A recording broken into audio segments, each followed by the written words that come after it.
자, 원장님, 오늘 준비 없이 이렇게 들어와서 죄송합니다. 아, 예, 예. 예. 그, 무릎 통증이 저한테는 좀 자주 오거든요. 예. 그걸 어떻게 좀 극복을 할 수 있을지.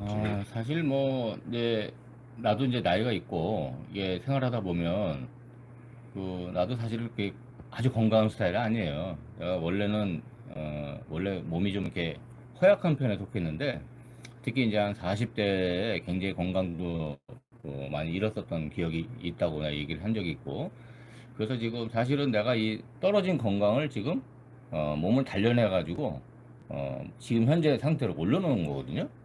특히 이제 무릎 같은 경우가 이제 저도 뭐 무릎 관절염에다가 허리 디스크에다가 목 디스크 다 있거든요. 근데 지금은 사실 뭐 통증 거의 뭐 못 느끼고 산단 말이죠.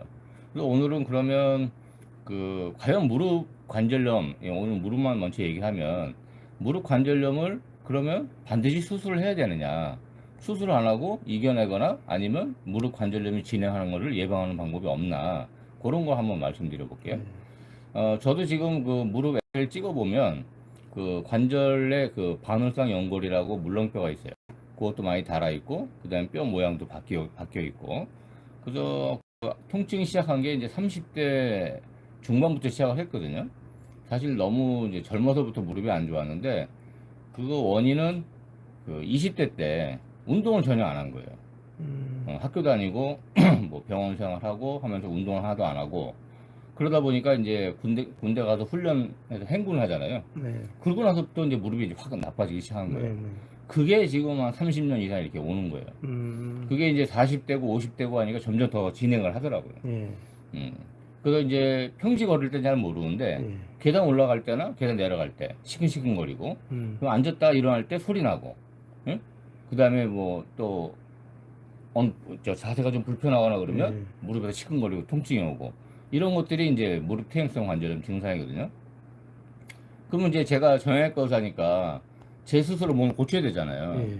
내 몸도 못 고치는 사람이 남의 병을 고친다는 게 말이 안 되잖아요. 예? 그렇죠. 예, 그래서 지금 사실은 저는 이게 뭐 진통제나 이런 거 쓰는 거를 별로 좋아하는 의사가 아니거든요. 왜냐면 진통제는 통증만 약간 줄여주는 거지 병을 근본적으로 치료하는 게 아니니까. 그래서 이제 운동을 이제 꾸준히 한 20년 이상 했죠. 특히 이제 그때 이 무릎 관절에 관여하는 근육은 허벅지 근육이라고 그랬어요. 그 다음에 이제 신경으로 얘기하면 허리에서 내려오는 2번, 3번, 4번, 5번 요 네 신경이 특히 3, 4, 5번이 무릎에 제일 관여를 많이 하거든요. 그러니까 허리 3, 4, 5번하고 허벅지에 있는 근육 힘이 좋아야 무릎 관절의 스트레스를 줄인다는 게 이게 가장 키포인트예요. 예. 그래서 이제 1년에 한 번 정도는 이제 이미 저 같은 경우는 관절 연골이 닳았으니까 요새 그 히알루론산이라는 그 관절 코팅하는 연골 성분된 게 있어요. 흔히 말하는 이제 뭐 연골 주사 하는 게 이제 그런 건데 그런 것도 사실은 1년에 한 번씩 맞고 있어요. 그리고 이제 또 그 DNA라고 그래서 그 관절을 또 재생시켜주는 도움이 되는 그런 주사도 이제 한두 번 맞아봤고 그렇게 이제 의학적인 치료는 연골 주사하고 그 DNA 주사 그런 것들은 이제 맞아본 적이 있는데 사실은 그거는 진행을 막아주는 거지 그걸 했다고 해서 뭐 통증이 싹 없어지거나 그러질 않아요. 그럼 어떻게 해야 되느냐? 아까 얘기한 대로 허벅지 근육하고 허리 3, 4, 5번 요 세 신경을 강화시키는 운동을 해야 되거든요.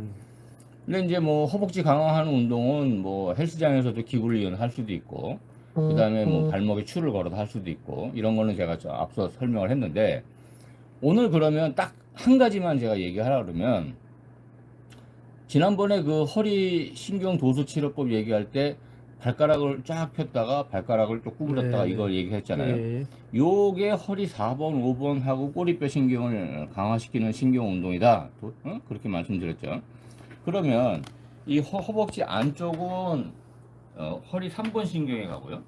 그 다음에 요 앞쪽은 4번 신경에 가고 바깥쪽은 5번 신경에 가요. 근데 대부분의 관절염은 요 3번 쪽에서 먼저 옵니다. 대부분의 관절이 손상되는 거는 이 무릎 안쪽에서부터 먼저 온다는 얘기예요. 그러면 체중이 실릴 때 이쪽으로 많이 간다는 거거든요. 그럼 얘를 실리지 않게 하려면 어떻게 해야 될까요? 이쪽으로 힘을 실어줘야 되거든요. 그 방법이 허리 4번하고 5번 신경을 쓰는 거예요. 그 방법이 엄지발가락입니다. 가장 키포인트가 엄지발가락이에요. 그러니까 엄지발가락을 위로 올리는 신경이 허리 5번 신경이에요. 네. 예? 그 다음에 여기 이쪽으로 내려가는 이 엄지발가락 이쪽으로 가는 신경이 4번, 이쪽이 5번 신경이거든요. 네. 결국 발가락을 위로 올린다는 거는 허리 4번하고 5번 신경을 쓴다는 거죠. 예? 그러면 그 다음에 요거를 구부리는 동작은 꼬리뼈 신경이라고 그랬어요. 네.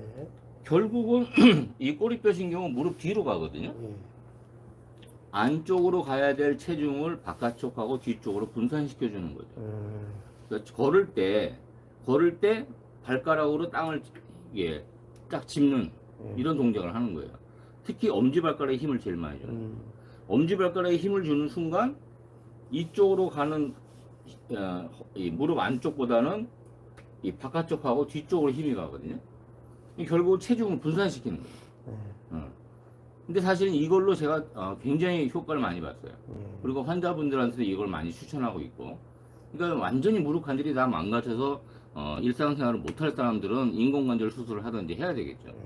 근데 지금 인공관절 수술할 정도로 관절이 망가진 건 아니고 이제 초기 중기 정도까지 온 사람들, 말기까지 간 사람한테는 이걸 어떻게 뭐 수술요법이 이제 가야 되는 거고, 초기에서 중기 쪽으로 오는 사람들은 지금 말씀드린 대로 엄지발가락을 체중을 딛고 발을 뛸 때도 엄지발가락을 미는 거죠. 이 동작 하나만 해도 이게 무릎이라 그러면 무릎 안쪽보다는 이 바깥쪽하고 뒤쪽으로 체중이 네. 분산되는 거예요. 결국은 이 무릎 관절염은 안쪽에서 먼저 생기는데 이쪽에 들리는 스트레스를 분산시키는 운동법이죠. 예. 이것도 어떻게 보면은 그 일종의 신경 도수 치료법의 하나라고 볼 수가 있어요. 그러니까 신경 지배를 하는 곳을 이용해서 근육을 쓰는 거죠. 그렇게 해서 병이 생기는 가장 많이 생기는 부위를 피해가는 거죠. 다시 이제 요약을 하면 여러분들 중에 이제 평지 걸을 때 무릎이 아프거나 그 다음에 이제 그 앉았다 일어날 때 무릎에 소리가 나고 그 다음에 뭐 시큰거리고 계단 오르내릴 때도 너무 아프고 불편하고 병원에서 주는 진통소 이제 먹어도 안 낫고 그 다음에 뭐 흔히 말하는 연골주사를 맞아도 그 통증이 없어지지 않는 분들을 위해서 제가 한 가지 팁을 오늘 드리는 거예요. 그래서 허리 무릎 관절에는 허리 신경 3, 4, 5번하고 뒤쪽으로는 꼬리뼈 신경이 내려간다. 근데 제일 병이 많이 생기는 거는 허리 3번 신경이다. 그럼 요거를 체중을 분산을 바깥 나머지 쪽으로 분산시키는 거죠. 그 방법이 엄지발가락을 이용해서 땅을 짚을 때 엄지발가락에 힘을 주고 발을 뛸 때도 엄지발가락으로 미는 거죠. 엄지발가락이 가장 키포인트예요.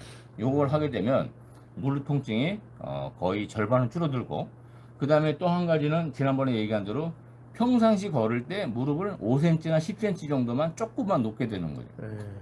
그것만 이 두 가지만 하시면 무릎 퇴행성 관절염의 통증은 아마 거의 대부분은 다 통증이 다 완화될 거라고 제가 그렇게 말씀드릴 수 있습니다.